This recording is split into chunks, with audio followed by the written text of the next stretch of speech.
Olá, meus amores, sejam muito bem-vindos ao nosso quarto vídeo dos 28 dias de escavação.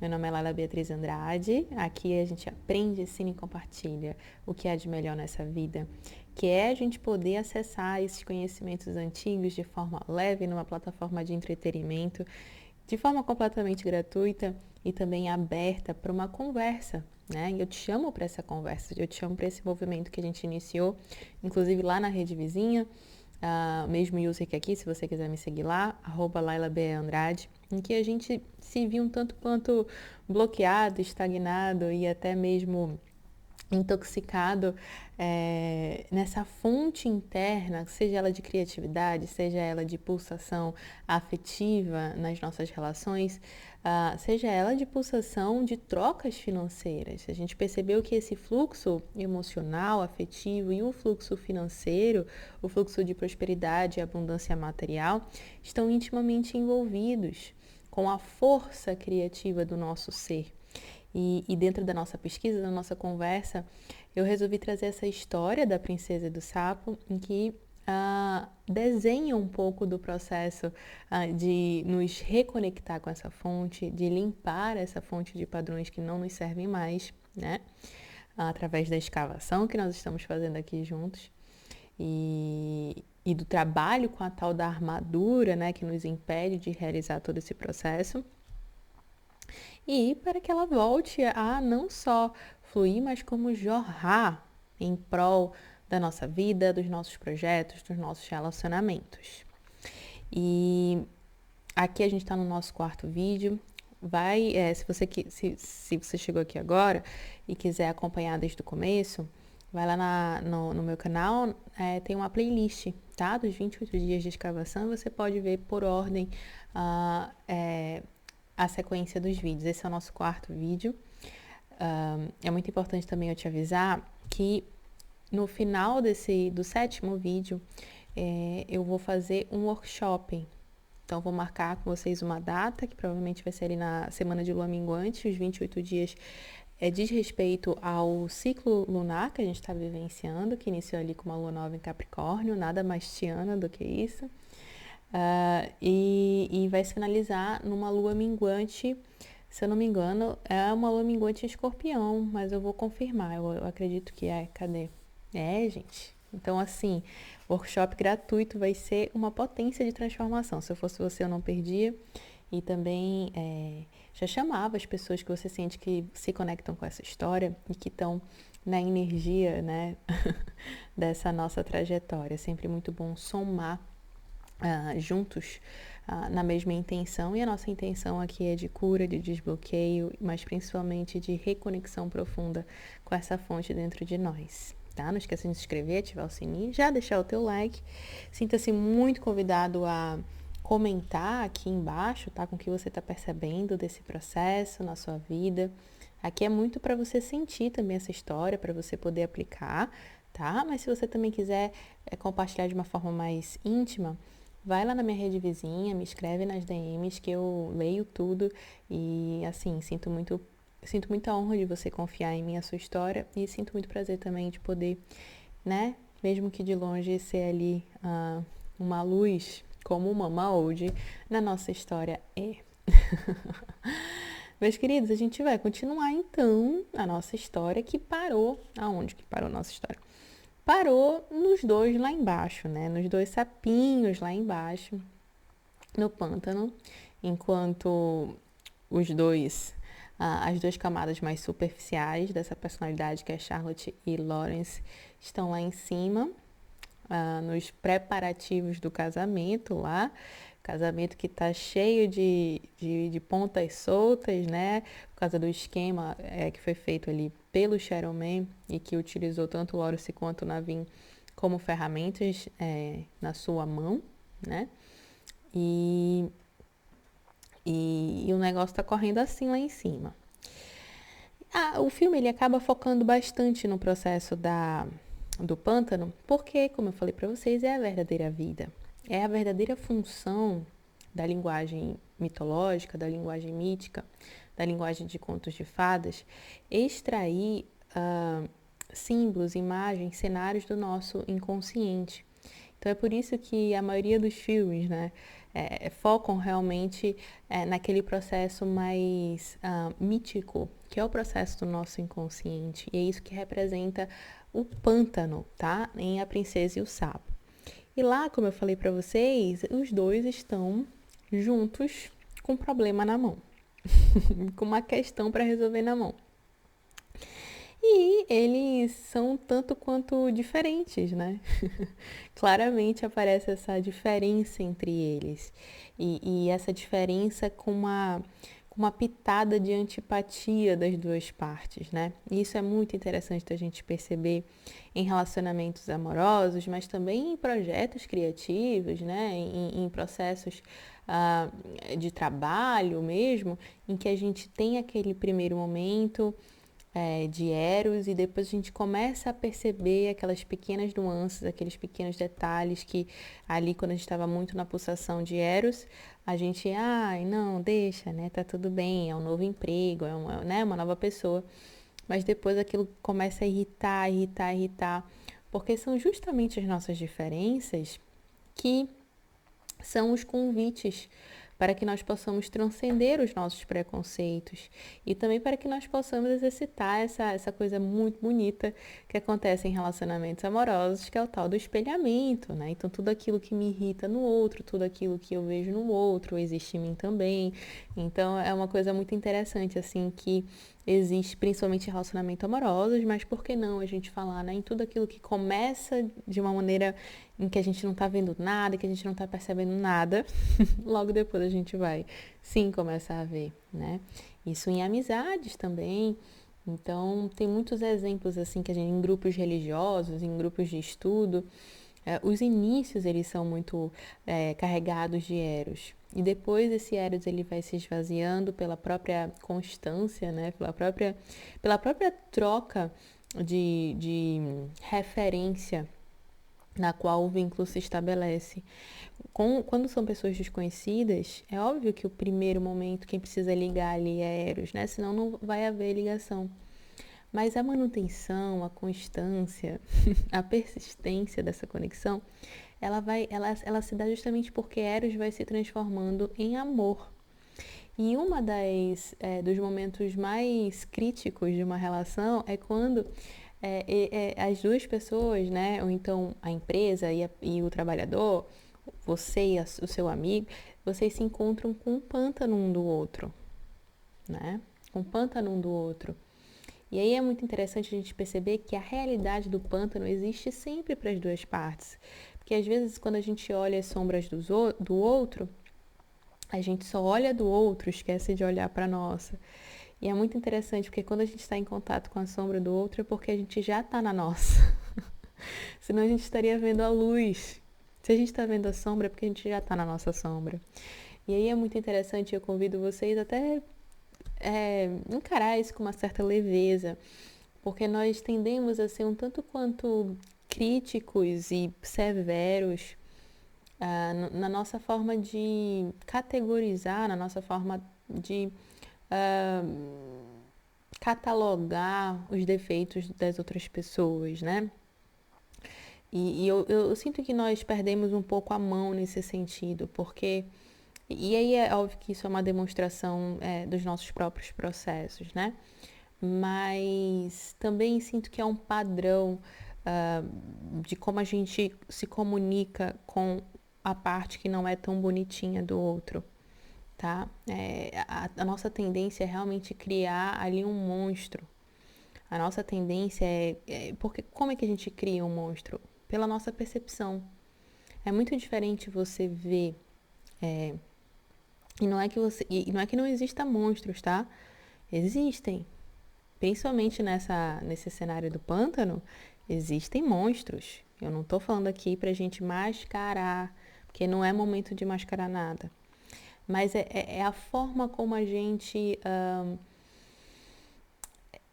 recebe essa informação, até mesmo se for de fato um monstro, né? Porque aí a gente consegue até puxar um pouco o filme e ver que aparece um jacarezão, né? que é o Lois, ele é um jacaré, gente. A gente pode falar, né, que ele é realmente uma grande força instintiva, com um bocão, né? De muitas formas ele pode ser visto como um monstro. Pela sua brutalidade mesmo, pela sua essência de força bruta, de força instintiva, primitiva, né? Mas é a forma também que a gente vê. E é interessante porque justamente esse é o trabalho do conto de fada, né? É a gente trazer o lúdico, trazer a leveza para entender que sim, aquilo é um aspecto um tanto quanto perigoso da nossa psique, mas que aquilo não precisa ser carregado de moralismos da sociedade, de moralismos do ego. Inclusive, o Lois é um aspecto do Naveen e o Ray é um aspecto da Tiana, tá? Então, são dois aspectos instintivos, né, primitivos, mas um é do Naveen, que é o príncipe, o sapinho, e outra é da Tiana, que é a princesa, depois ela se torna uma princesa, né? Que é um vagalume, o Ray.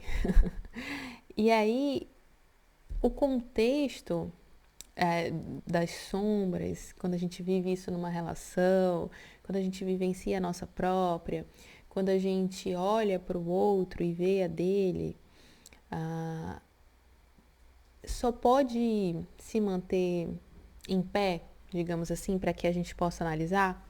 Por exemplo, você só consegue fluir numa prática terapêutica, e ali principalmente na psicanálise, mas em várias linhas que trabalham também o inconsciente, o campo, isso só pode se sustentar,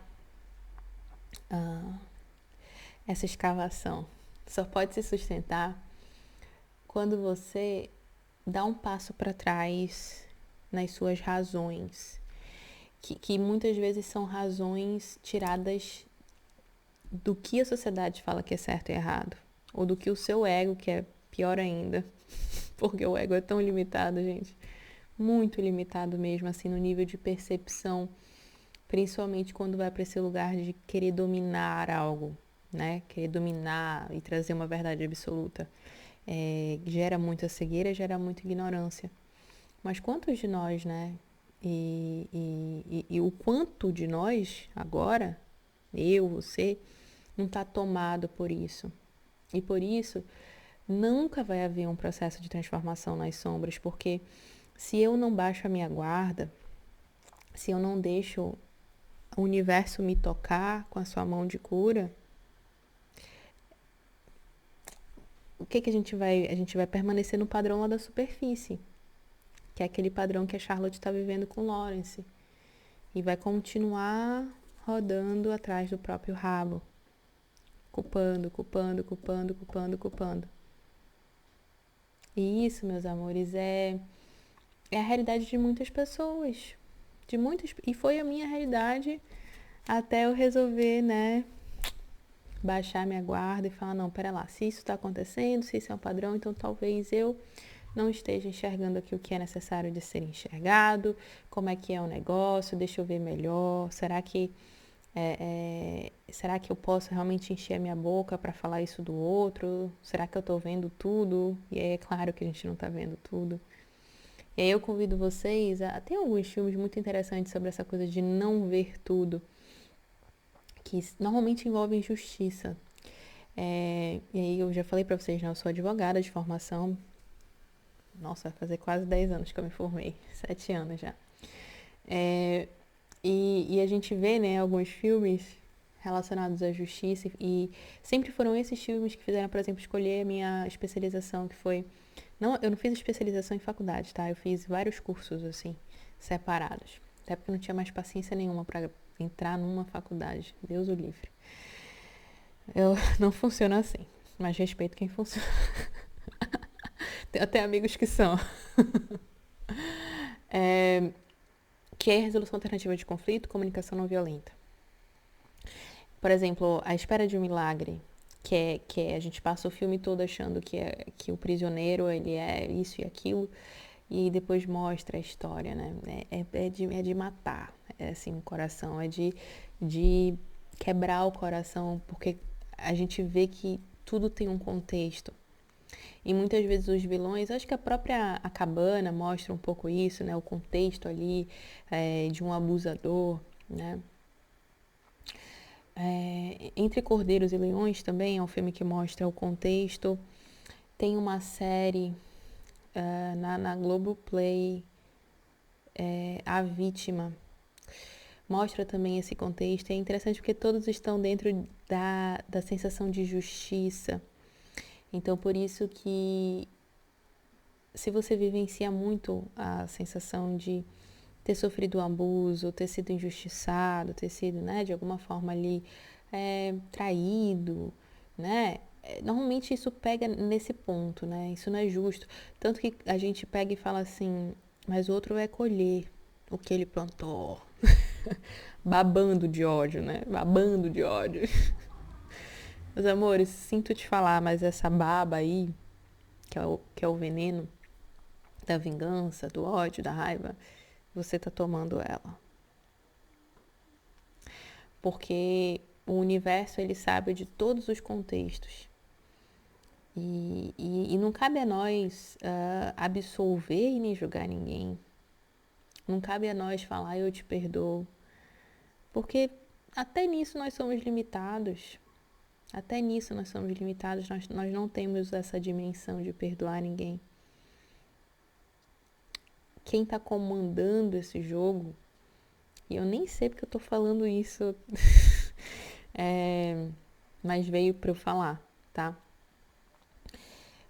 Quem está comandando esse jogo de equilíbrio, que é a justiça, por isso balança, é o grande eixo do universo, tá? É o grande eixo, é um eixo que equilibra polos.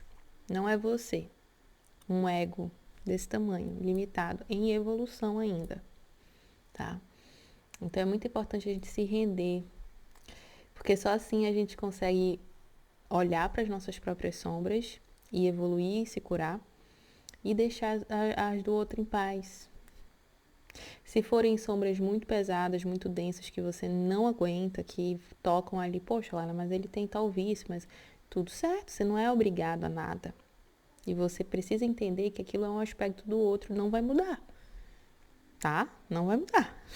Não é você que tem controle de mudar nada. E o outro tá vivendo a vida que ele acha que precisa viver. A vida que ele escolheu, a experiência que ele precisa manifestar aqui para aprender e cumprir o processo dele. Então, de novo, não queira criar camadas para fugir do seu próprio processo, porque isso é a fuga do teu próprio processo. É você se distrair do teu processo, da tua missão, do que você precisa manifestar na sua vida de cura, de transformação.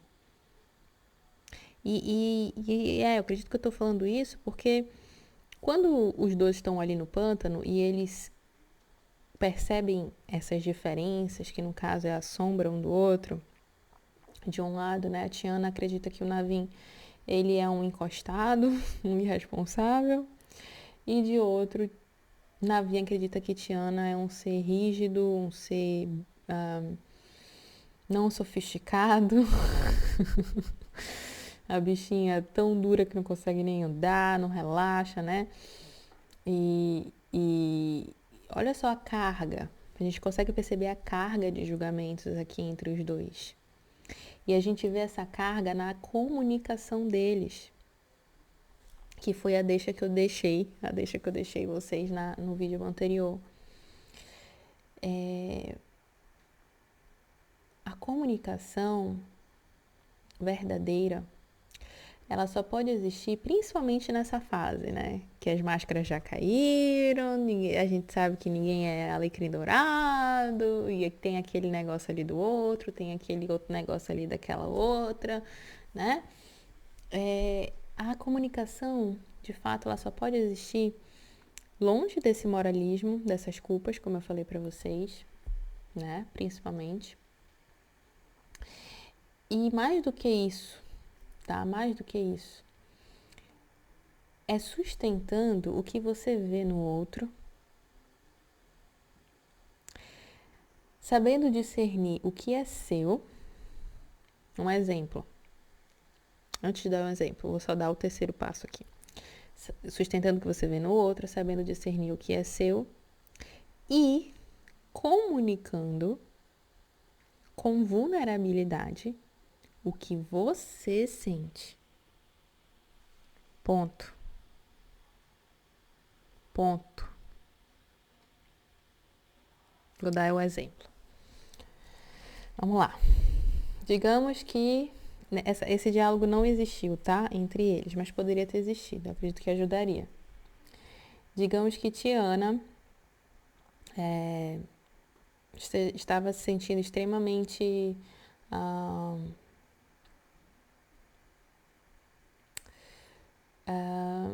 desconectada, tá? Vamos lá. Tiana estava se sentindo desconectada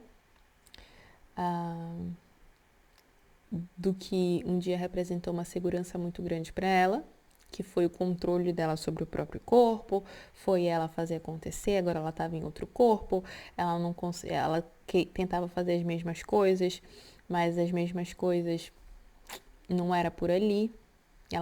Quando ela foi para o pântano, ela perdeu completamente aquele controle que ela tinha. Lembra que ela tinha bastante controle lá na superfície? Ela ia fazer acontecer, até ficava exausta, mas ela tinha controle. Aqui embaixo ela não tem controle. Ela pode sim fazer algumas coisas, ela construiu uma jangada, mas o ponto não era aquele. O ponto era ela compor algo com o Navin e poder trabalhar junto, né? E ali ela não estava conseguindo. Ela estava muito desconectada, muito deslocada de tudo aquilo que um dia deu a sensação para ela de controle, portanto que a acalmou de alguma forma. Agora a ferida estava exposta. E ela estava assim desconectada. O que é a ferida exposta da Tiana? É ela sem o controle, o que sobra, né, de Tiana? O que sobra? Sem as coisas que ela sabe fazer, o que sobra de Tiana? Os sentimentos que ela não encara. Então, a gente pode falar que Tiana estava tendo um surto ali embaixo. Porque ela queria saber como é que eles poderiam resolver a situação. Aí eles encontram o Lois, que já vou falar um pouco mais dele, mas o Lois não sabe o caminho. Então ela vai se desesperando, assim. O Navin e nada. É a mesma coisa na cabeça dela, tá? Na cabeça de Tiana. Então um possível diálogo seria assim, com o Navin.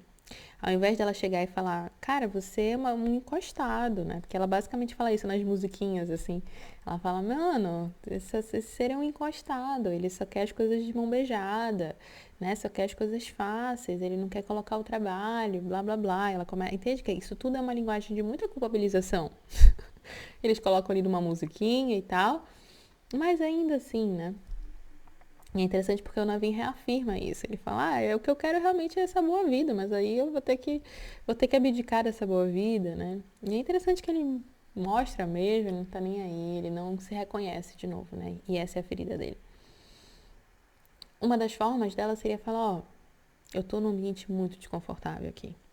Eu tô sentindo esse muco na minha pele, eu tô longe de tudo que um dia eu senti que era importante pra mim.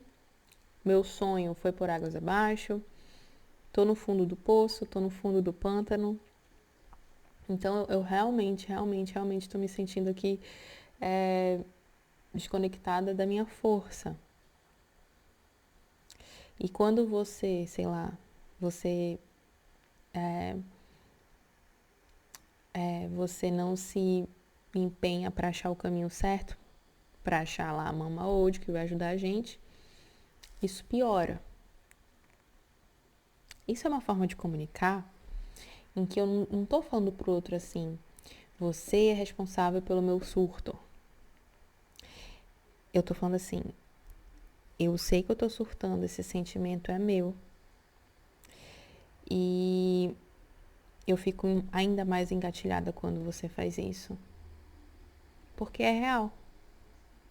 Mas percebe que eu tô tomando responsabilidade? pelo processo, mas eu só posso realmente falar isso com a carga certa, digamos assim, quando eu realmente sinto isso. Eu sinto que de fato não é o outro responsável. Não é o outro responsável. Foi a Tiana que beijou, ninguém estava forçando ela.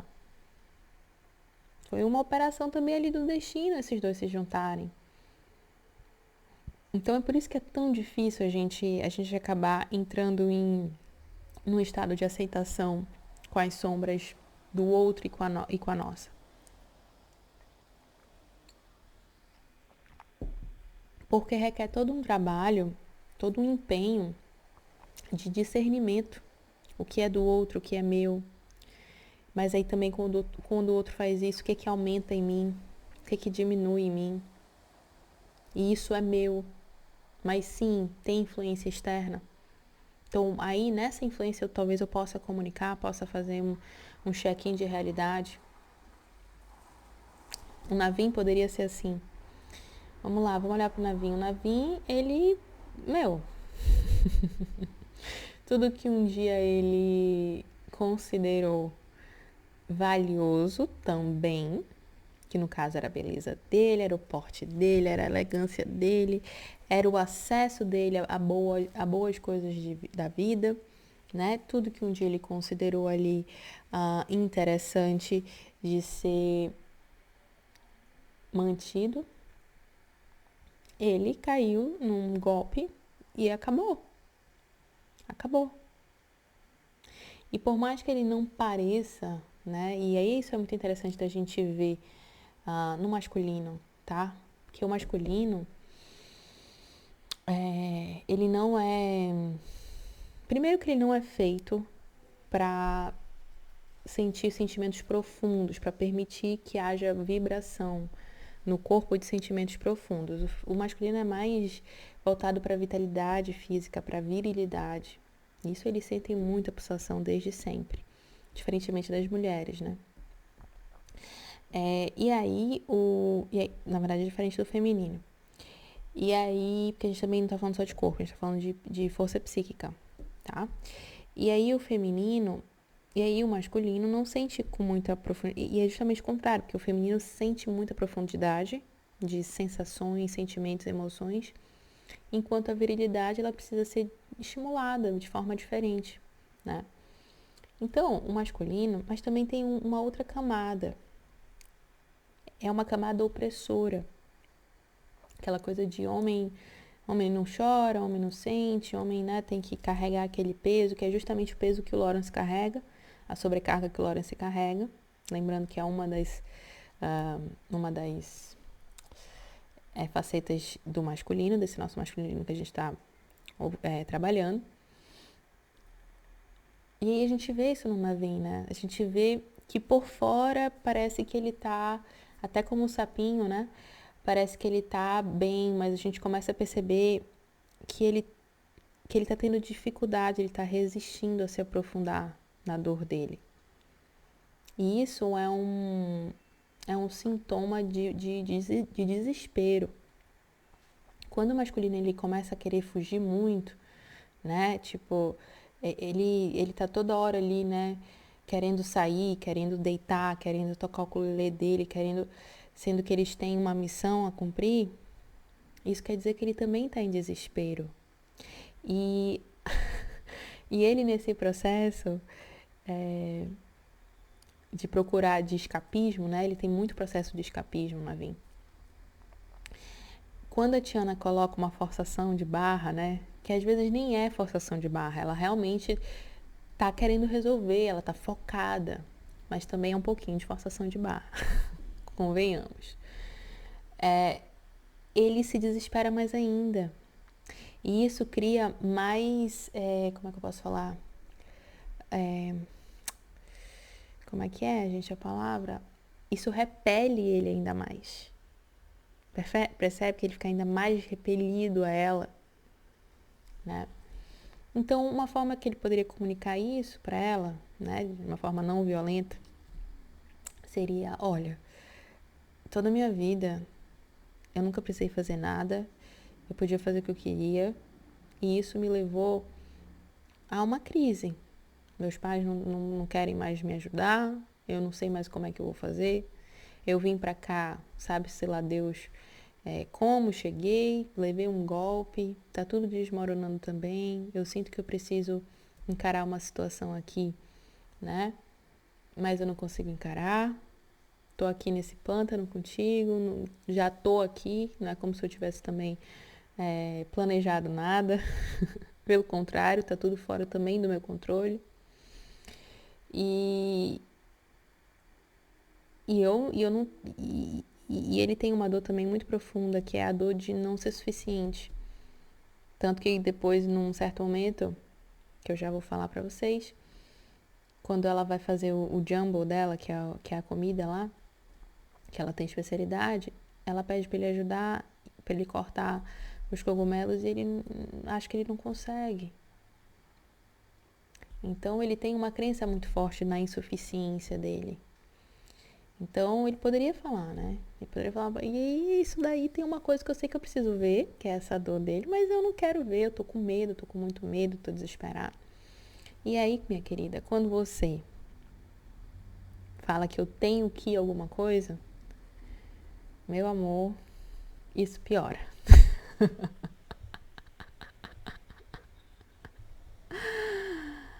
E aí a gente pode. E aí, olha só que bonito como abre uma comunicação de vulnerabilidade, de coração para coração. Porque também não é sobre a Tiana. Ele tá puxando a responsabilidade para ele. Não é sobre ela ser isso ou ser aquilo. Ela pode ser. E aquilo pode desenvolver um gatilho nele. Mas com ele, também tá acontecendo várias coisas aqui. E se ele for incapaz de se responsabilizar por isso, essa comunicação não pode acontecer. E de fato não pôde. Não pôde acontecer. O filme ele vai avançando e aí começam a aparecer aliados. Esses aliados, o primeiro que aparece é o Ray, que eu já falei pra vocês, que é um aspecto bem primitivo do Naveen, que é um jacaré gigante, gigante, gigante, gigante, que quer tocar junto com a galera numa banda de jazz, que é justamente o impulso criativo de Naveen, né? Que é misturado ali com o impulso de prazer, mas na verdade uma profunda conexão com a música, uma profunda vontade de criar com a vida, a partir de um lugar fluido, a partir de um lugar tântrico também, né? A música ela é muito tântrica. Ela trabalha ali com as sinfonias, com o corpo do instrumento, com o corpo do músico, com os sons da natureza, com o corpo da natureza. Então, e o jacaré ele representa essa grande força. O jacaré é uma grande, grande, grande, grande força. Imagina que isso está nas sombras, imagina que isso está num estado de insatisfação, que como o drama do Lois aparece, ele quer tocar com humanos, mas ele é muito grande, ele não vai conseguir. Ele já tentou uma vez e expulsaram ele, começaram a atirar nele. E ele conseguiu sair ileso. E aí Lois chega para ajudá-los, né? Que eles não estavam conseguindo se entender. E aí quando o Lois chega, ele fala, tem a Mama Old. A Mama Old, ela é a dona do pântano, ela vai com certeza ajudar vocês. Ela sabe desfazer qualquer coisa. E aí, ele fala, mas eu vou levar vocês até lá. E aí, na verdade, ele não quer levar. E aí o Naveen usa uma persuasão, né, do jeitão que Naveen sabe fazer, para Lois aderir à turma, né, aderir ao projeto. E aí, Lois se compromete de levá-los. E aí tem uma musiquinha lá em que eles falam que cada um quer, né, e eles começam a fluir lá no rio, até chegar num ponto em que já era noite. E aí, os dois não se entendem de novo, e é uma imagem muito interessante, porque é uma imagem até que eu postei lá no meu Instagram, as línguas deles se enrolam. E aí é óbvio, né, gente, que isso aqui é um problema de comunicação. É interessante como o filme, ele escancara, assim, pra gente a questão, né? E aí é nesse momento que o aspecto da Tiana aparece, que é o Rei, que é um vagalume. E aí percebe que é uma força bem pequenininha. Na Navi a gente tem uma força gigante, que é um jacaré, e da Tiana a gente tem uma força bem pequenininha e bem frágil, que é um vagalume, mas extremamente mágica e luminosa. E aí o Ray fala, meu Deus, vocês realmente estão envolvidos, né? E é interessante porque o Ray é muito brincalhão. E aí é legal também uma imagem porque ele entra, é como se ele entrasse naquele emaranhamento de línguas. Ele entra e aparece assim um som de que ele tá cortando, tirando pedra e martelando, tá. Aí ele sai, né, com a pontinha da língua que dissolve tudo. E aí é muito bonito a gente entender um pouco dessa representação, porque o Ray é a luz no fim do túnel. Ele é literalmente a luz na escuridão. E isso, na representação das sombras de Tiana, digamos assim, é justamente aquele aspecto que ela não conseguiu honrar ainda, em que ela não conseguiu trazer para a vida dela. O que é a luz da escuridão, gente? É a crença, é a fé no milagre. É a força que as coisas elas vão dar certo.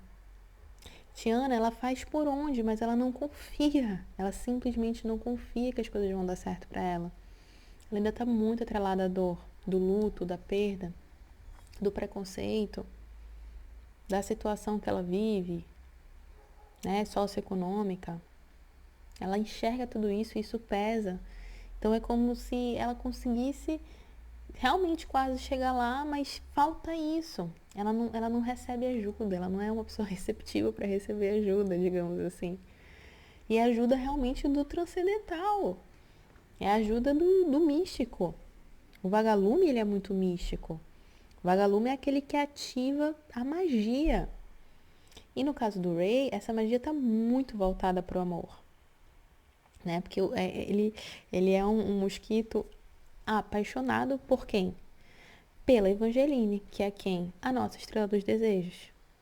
A nossa estrela, a nossa rainha que aparece do primeiro momento do filme até o último momento. Ray olha para ela e fala, essa é a minha namorada. Então ele é casado com a magia, ele é casado com as forças transformadoras do universo. Essas forças transformadoras, elas operam através da fé. Elas operam através da nossa crença no bem, da nossa fé nos milagres. E aí, ele aparece. E é justamente a parte que Tiana precisa integrar novamente nas sombras dela. E aí ele resolve lá a situação dos dois. E aí é quando a coisa começa a se desenvolver romanticamente, digamos assim, né? Porque até ali era só bicar. Agora parece que começa a ter um sentimento, porque é o momento em que o Naveen, eles conhecem o Ray fala de Evangeline, e o Ray começa a cantar uma música, que é uma música romântica. E Naveen tira a Tiana pra dançar, naturalmente, com aquele jeitão dele. Tiana fala, não sei.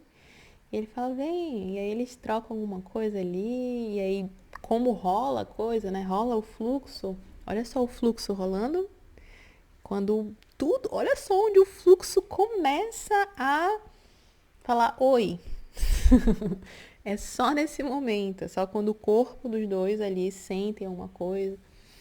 Mas assim, Tiana logo se afasta, ele também. Mas é um primeiro momento. E aí a gente também descobre que Lois não estava levando os dois para o caminho certo. E aí o Ray fala, não, agora eu vou levar vocês para o caminho certo. Porque Lois, qual era a motivação de Lois? Se eu não me engano, era uma motivação bem safada. Ele tinha uma motivação assim, bem, eu não queria levar vocês porque senão ia acontecer alguma coisa. Eu vou ficar devendo esse detalhe. Mas também, isso, assim, independentemente do porquê, Se eu não me engano, ele tinha medo daquela parte do pântano, que a Mama hoje estava bem dentro do pântano. Alguma coisa assim, porque aquela parte tinha caçadores, se eu não me engano. Mas isso já é um indicativo de que o instinto, essa parte instintiva de Naveen, realmente ela é forte pra caramba. Gente, é um jacaré. É um jacaré enorme. Mas ela não consegue expressar essa força. Tem muita camada de medo mesmo, da tal da ferida da insuficiência, tá? Então, é muito interessante a gente perceber também esse detalhe. Mas aí, a partir desse momento, o Ray convoca a família de vagalumes ali, que é maravilhosa. Inclusive, eles começam a falar num sotaque que é bem lá daquela área dos Estados Unidos, que é bem legal também da gente entender esse contexto. Eu acho que esse filme ele é bem responsável nesse sentido. Insere muitas gírias, muitas influências culturais e de raças mesmo na própria linguagem do filme. E aí tem toda uma linguagem diferente que o Ray fala, um sotaque diferente, é um inglês de bio, é uma coisa assim, que é um inglês bem, bem legal, inclusive bem divertido. E eles vão agora do jeito certo, né, no caminho certo, guiado ali pelos vagalumes. E também esse é um momento que fala muito da magia e fala muito dessa retomada do fluxo, que aí é onde eles realmente vão para o caminho certo, finalmente, para a solução desse problema. Mas sem antes vivenciar todas essas etapas, que aí é muito interessante a gente puxar o fato de que,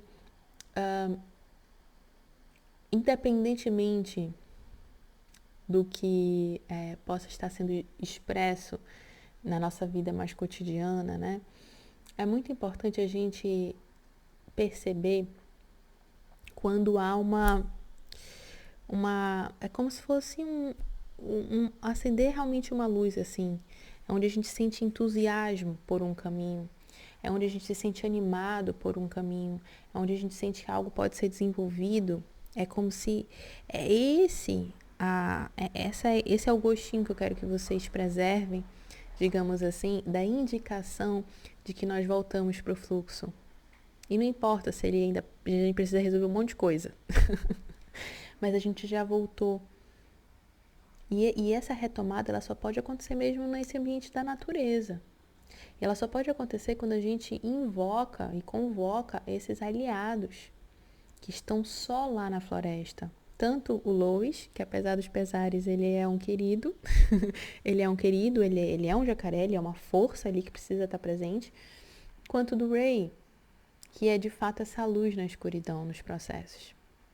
Mas a gente só encontra eles na natureza, a gente só encontra eles no pântano, a gente não encontra eles na superfície. Por isso que é muito, muito importante a gente perceber que essa escavação, que a caminhada pelo pântano, é só através dela que as coisas vão realmente deslanchar nos nossos processos, inclusive da superfície. Meus amores, era isso que eu queria falar com vocês hoje. Fiquem de olho que no próximo vídeo a gente vai falar justamente do que está rolando lá em cima, que o Sharon Man já percebeu que ele não está conseguindo encontrar o sapo, que o casamento está chegando e que ele vai ter um recurso aí das trevas para vencer essa corrida. A gente vai finalmente se encontrar com a Mama Ode. Finalmente. Tô esperando esse momento. E muito mais. Meus amores, eu quero muito ouvir os comentários de vocês, como vocês estão recebendo essa história. De novo, é um prazer estar aqui unindo forças. Fiquem de olho para o nosso workshop gratuito. Se quiser me contar um pouquinho do que está mexendo aí dentro, essa percepção mais privadamente, vai lá na rede vizinha, mesmo user que aqui é @LailaBAndrade. Não esquece de deixar o teu like e de mandar pra galera que é louco pelas histórias, pela Disney, pela Tiana, pelas princesas, mas que também gosta de pesquisar símbolos, mitologias e narrativas interessantes que trazem essa cura pra nós, tá bom? Um beijo.